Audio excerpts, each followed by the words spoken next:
And Niue and Fakirima? Well, there's my idea of islands. Nice European furniture, iron beds, center tables, phonographs, bicycles." A further catalogue of the comforts and conveniences of civilization which the inhabitants of Rutiaro might have and didn't, convinced me that this was the atoll I had been looking for, and I regretted that our stay here was to be so brief. I did not begrudge the inhabitants of richer atolls their phonographs and bicycles. They got an incredible amount of amusement out of them, listened with delight to the strange music, and spent entire evenings taking turns with the bicycles, riding them back and forth from the lagoon beach to the ocean shore. But the frame houses were blots on the landscape, crude, barn-like structures, most of them which offended the eye like factory chimneys in a green valley. Rutiaro had none of these things, and having no interest in it from the commercial point of view, I awaited impatiently our arrival there. At 10 o'clock we were 3 miles to windward of the village island. It lay at the narrower end of the lagoon, the inner shore line curving around a broad indentation where the village was. The land narrowed in one direction to a ledge of reef. At the further end there was a small motu, not more than 300 yards in length by 100 broad, separated from the main island by a strip of shallow water.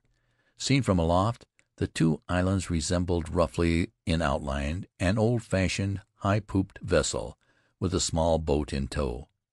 I could see the whole of the atoll from the mainmast crosstrees, the lagoon shimmering into green over the shoals, darkening to an intense blue over unlit valleys of ocean floor, a solitude of sunlit water, placid as a lake buried in the depths of inaccessible mountains. I followed the shoreline with my glasses. Distant islands, ledges of barren reef, leaped forward with an effect of magic, as though our atom of a vessel, the only sail which relieved the emptiness of the sea, had been swept in an instant to within a few yards of the surf. Great combers, green and ominous looking in the sunlight, broke at one rapidly advancing point, toppled and fell in segments, filling the inner shadows with a smother of foam. Beyond it lay the broad fringe of white, deserted beach, the narrow forest of shrubs and palm, the empty lagoon, a border of misty islands on the further side. I had seen the same sort of a picture 20 times before, always with the same keen sense of its desolate beauty, its allurement, its romantic loveliness. Tino had said, "When you've seen one, you've seen them all," and an old skipper once told me that the atolls are as much alike as the reef points on that sail. It is true. They are as monotonous as the sea itself, and as fresh with varying interest. The village was hidden among the trees, but I saw the French flag flying near a break in the reef, which marked the landing place for small boats. Further back, a little knot of people were gathered, some of them sitting in the full glare of the sun, others in the deep shade, leaning against the trees in attitudes of dreamy meditation. 3 girls were combing their hair, talking and laughing in an animated way. They were dressed in all their European finery, gowns of flowered muslin pulled up around their bare legs to prevent soilure. A matronly woman in a red wrapper had thrown the upper covering aside and sat, naked to the waist, nursing a baby. I put down my glasses, feeling rather ashamed of my scrutiny, as though I had been peeping through a window at some intimate domestic scene. The island leaped into the distance. The broad circle of foam and jagged reef narrowed to a thread of white, and the Caleb S. Winship crept landward again under a light breeze, an atom of a ship on a vast and empty sea. 8 bells struck, a tinkling sound, dead and scarcely audible in the wide air. I heard Tino's voice as though coming from an immense distance. "Hello, up there! Carry Khan's ready," I said. "All right, I'm coming," and was surprised at the loudness of my own shout. But I waited for a moment to indulge myself in a last reflection. It is 31 years since the Prince Edward put in here. Excepting a few traders and missionaries, there isn't probably one man in 100,000 who has ever heard of this atoll, not one in a million who has ever seen it, or ever will see it. What a piece of luck for me!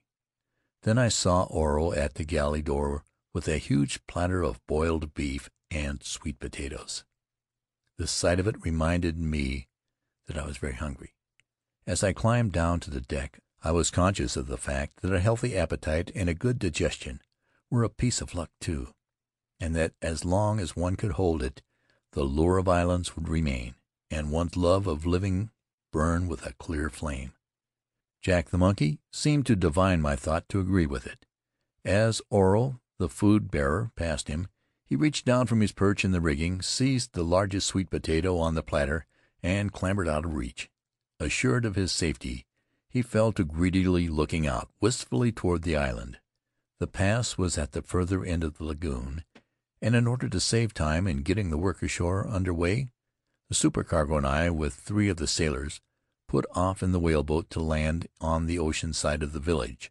Half a dozen men rushed into the surf, seized and held the boat as the backwash poured down the stern incline at the edge of the reef.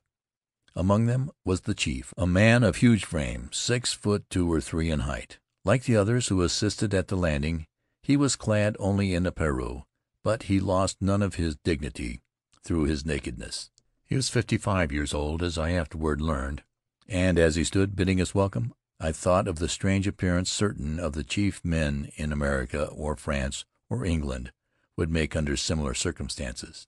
Deprived of the kindly concealment of clothing, what a revelation it would be of skinniness or pudginess! What an exhibition of scrawny necks, fat stomachs, flat chests, flabby arms!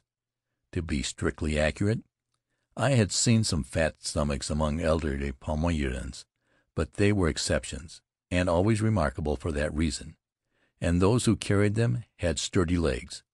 They did not give one the uneasy feeling common at home at the sight of the great paunches of sedentary men toppling unsteadily along a strip of crimson carpet from curb to curb doorway.